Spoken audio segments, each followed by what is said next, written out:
Houjik thokliba irang asiga mari leinana Langsai Thouna Kakching meehut shingda ngarang Chief Minister and Biren ga unnaduna tonganba demand manga yaoba aeeba cherol ama pishinkhre haina loop asigi Convenor Rajiv kshetri na paomi shingda phongdorakli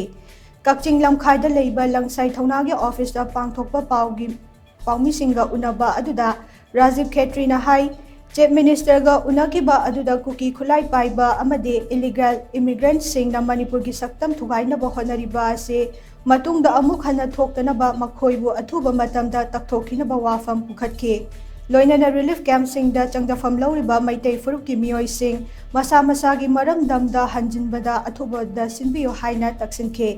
Assam Rifles ase Manipur dagi halankhigada oirabade madugi process karamba fibam da laide makhoi gi mahutta karamba Central Force thamgadoribano amade Manipur da Central Force kaya thajilakriba asigi marumda kari agenda laibage haibdo miyam da thambiyo haina Chief Minister da taksinke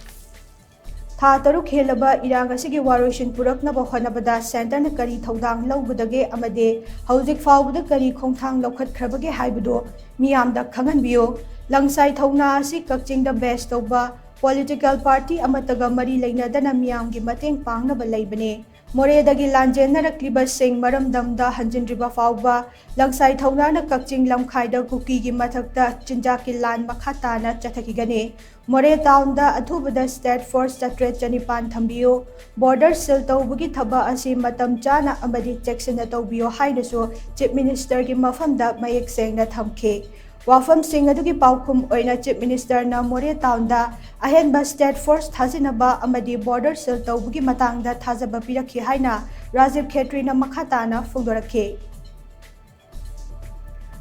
Honorable Siyang katai pauga adi magi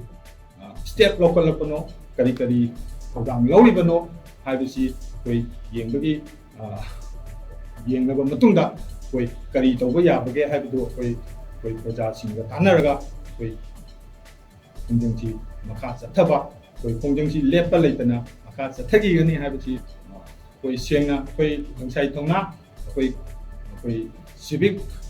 body amani koi gi timda in service haidana koi Prajagi damakta mutam chupada ready to serve Prajagi damakta koi awangamba koi namba koi program lojake haraga thokchapani masida koi Kakching amadi Kakching gi akoibada amadi Manipur gi mapam khudimakta laiba praja singna masida support tawbiyu